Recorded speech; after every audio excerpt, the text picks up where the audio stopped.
Grace and peace. Welcome to Spreading Truth Ministry, and thank you so much for listening. Today, we need to talk about New Year's. Yes, the New Year's, the holiday. We just came out of celebrating the holiday for those that celebrated January 1st, 2015, New Year's Eve. Those that are in America, and of course we know the customs that are associated for those that are Americans. No, we know that obviously the change of the year, New Year's resolutions, looking back at the past year and making some changes and adjustments to our life in the up and coming year. We have Father Time associated with New Year's. We have Baby New Year associated with New Year's. We have New Year's Rockin' Eve associated with New Year's, and Times Square and the ball and the countdown.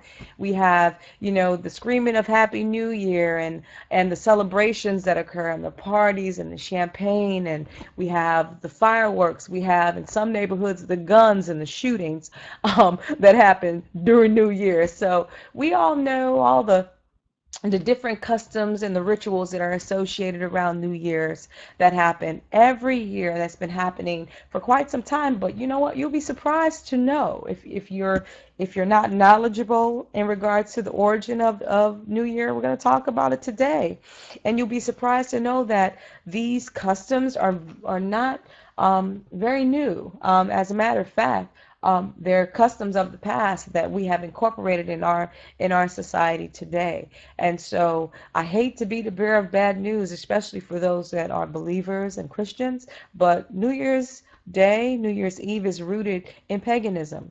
And I discovered that a while ago, but for whatever reason, sometimes stuff just gets in the way. You know what I mean? Meaning, your own situation, my own situation, my life gets in the way from me putting out videos. But I told God something today, and I meant it from everything from within me. I said, God, if you do something for me, I need you to do something for me. If you do this particular thing for me, I'll do what you want me to do. I'll do what you want me to do. And so as I saw all the shout outs and the saints going in and doing things, with associated with the new year, I said, you know what? I think I need to do a video. And so here we are. And so it's simple. It's simple. We're in an age of technology.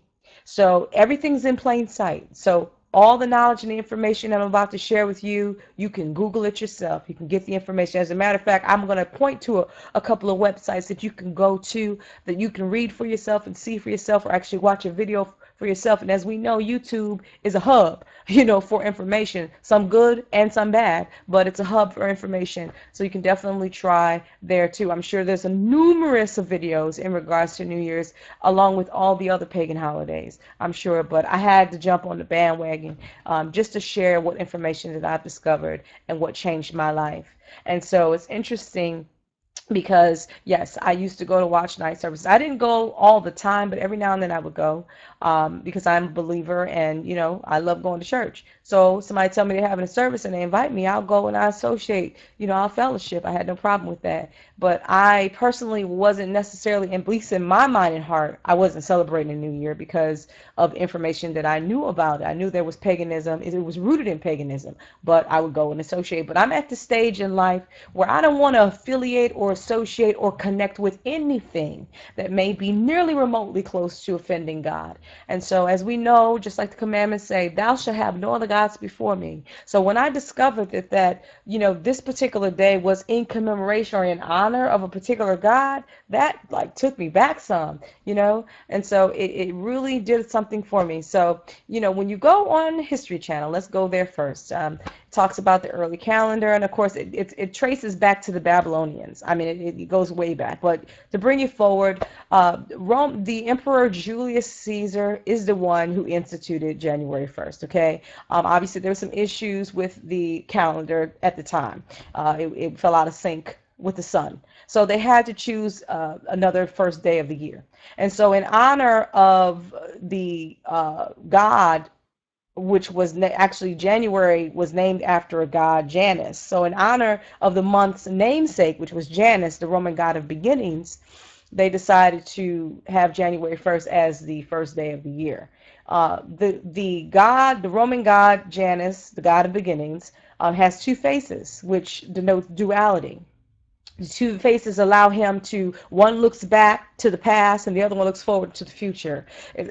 Think about it. It's kind of ironic how oftentimes around this time of year people are constantly looking back and then looking forward. That is our custom to do that, and now we know why.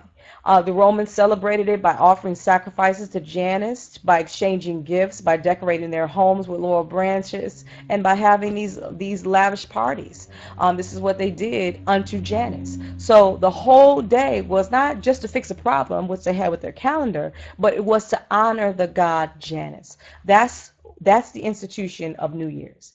And so that's why it was instituted. That is the origin of New Year's. And so it was changed for a season, and then it was reinstituted back by Pope Gregory the 13th. It was reestablished in 1582. And so that is the reason why New Year's is what New Year's is today. And then again, you'll see the same symbolisms as it was when it was instituted, the same kind of ways of celebrating back in what was it, 46 BC, as it is in 2015. Nothing has changed. The same practices, the same traditions, the same rituals, for the exception of us not necessarily offering up something in the name of Janus, but we're definitely doing it in the spirit of Janus. By looking back and looking forward, that is in the spirit of Janus. So because of that reason, I find myself wanting to totally disassociate with the day in its entirety. I don't want to associate it all whatsoever because of that. And I am not a person where, I'm going to say this, I advocate truth, I promote truth, I teach truth as I know it.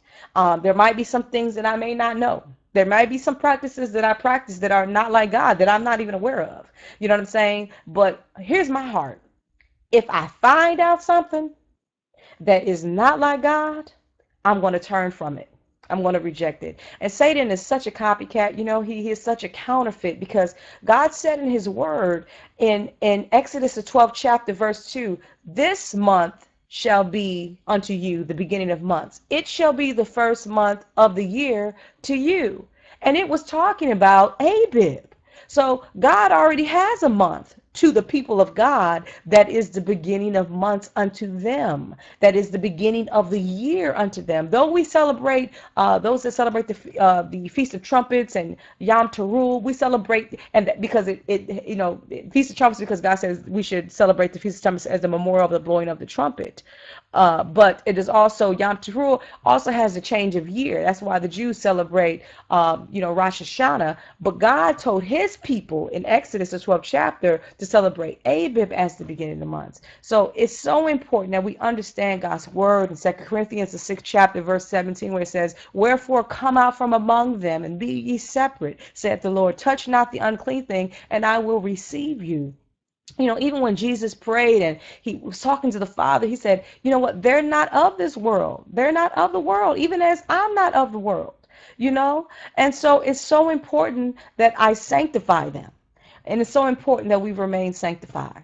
And so I'm sharing this truth so that you can become sanctified if you're not sanctified, that you can set yourself apart and not associate with the practice if you really, truly want to please the Lord. And if you don't understand it or if you don't see it, my prayer is that the Lord will give you understanding so that you can make the necessary adjustment. And I am not the one that knows all truth. And, again, there may be some things that I'm doing that I shouldn't be doing or whatever that I am not knowledgeable of.